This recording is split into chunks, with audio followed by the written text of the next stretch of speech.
Aujourd'hui, la bibliothèque Pierre Gouy vous présente Ulysse et le grimoire de l'univers, réalisé par Vicky et Christina Lumino de l'Appli Jeunesse. Ce livre fait partie d'une sélection de livres en réalité augmentée que vous pouvez utiliser avec un smartphone ou une tablette. Ulysse passait de longs moments dans les bras de sa maman. Il aimait tellement s'y blottir, mais il était tout aussi pressé de grandir. Il rêvait de nouvelles contrées. Audacieux, il rêvait d'aventure. Et voilà que le jour est venu pour Ulysse de partir.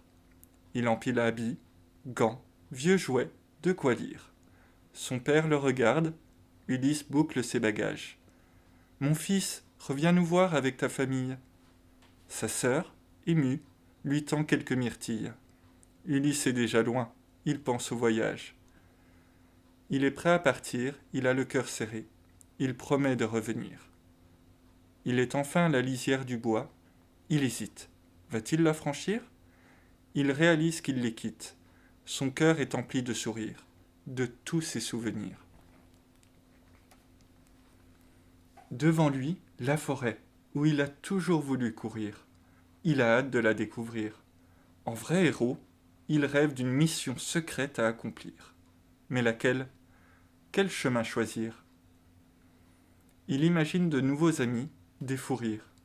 Il a gardé dans sa mémoire l'image d'une amie aux yeux noirs. Où habite-t-elle ? Va-t-il la rencontrer avant le soir ? Il décide d'aller tout droit. Ce sentier est unique. Tout au bout apparaît un paysage féerique. Des odeurs parfumées remplissent l'air. C'est ici que je veux vivre. C'est beau comme dans les livres. À pas léger, avec prudence, il avance. Sans rien déraciner, sans rien piétiner, dans la clairière. Il ramasse le bois par terre. Fier, il décore sa petite chaumière sous les derniers rayons de lumière. Il admire les fleurs de son jardin et les arrose. Sa nouvelle maison est prête, il a besoin d'une pause. Il est fatigué, mais satisfait. Tout est parfait, il s'arrête. Son esprit vagabonde dans le cœur des fleurs, dans leurs couleurs. Soudain, un terrible coup de tonnerre l'assourdit. Quelle frayeur ! Il sursaute. Une lumière violente l'éblouit. Le vent l'arrache du sol et l'emporte. Ulysse et sa cabane sont éjectés dans les airs. Il a peur, il ne peut plus rien faire. Les arbres, la mare, les libellules et les têtards, les pétales des fleurs sont balayés par le vent. Toutes les graines s'éparpillent dans le néant. Un voile léger les fleurs, un bouquet de lumière. À travers les couleurs, résonne un appel clair. Ulysse, accroche-toi, à cette racine, attrape cette branche. Ulysse la saisit et perd connaissance. Une ombre s'enfuit dans la nuit. Une voix rauque, terrifiante, résonne derrière elle. La terre est à moi, que tout soit englouti dans la mer. Plus de livres, plus d'hommes, plus d'animaux. Que tout soit englouti dans les eaux. Titania, la fée de l'univers, tonne. Cupida, encore toi, sorcière de l'univers, abandonne cette guerre. Tu souffles des ouragans, tu soulèves les mers. Tu expulses les êtres vivants, tu détruis la culture. Tu ne peux pas voler la richesse de la nature. Mais l'ombre disparaît dans la nuée obscure. Où est passé notre ami ? C'est le petit matin.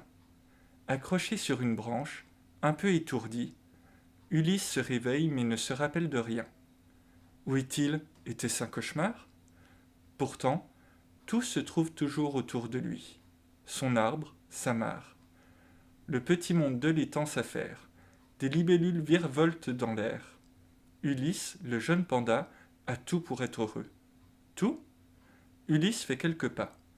Il découvre avec stupeur qu'il se trouve sur un bout de terre, tout seul. Quel malheur ! Il ne pourra plus voir ses parents, ni cette lointaine amie nichée dans son cœur. Une minuscule planète, rien que pour lui. Mais elle n'a aucune couleur, même pas une fleur.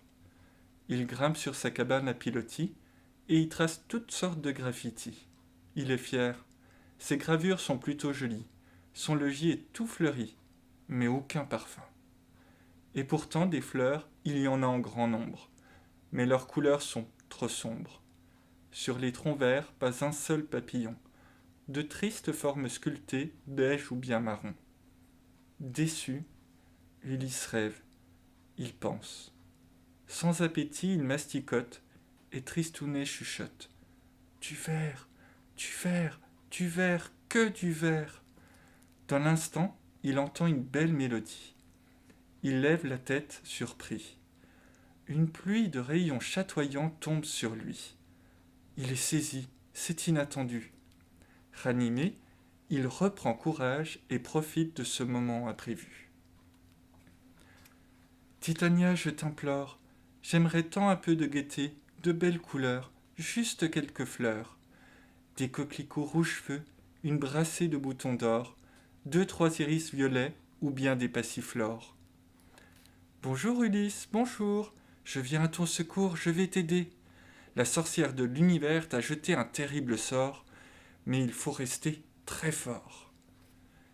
Alors qu'Ulysse se demande ce que la fée va faire, un nuage assombrit le ciel tel un éclair. Mais quelle est cette ombre noire qui passe? Ulysse bondit, aïe! Sa branche se casse. Il atterrit sûr, mais c'est quoi? Il se tourne pour voir. Bien sûr, l'ombre, c'est juste un vieux grimoire. Une recette de graines.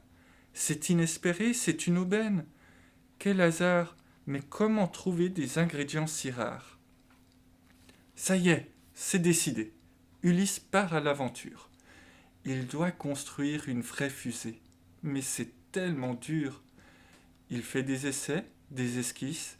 Il est enfin satisfait, Ulysse. Il assemble, il visse, il colle, il bricole, il rafistole. Et une dernière couche de vernis, spécial espace sidéral. Sa fusée est toute prête, il est temps qu'il s'arrête. Allez Ulysse, dépêche-toi, il faut faire ta valise. Oh là là, la valise, les bagages, quelle hantise.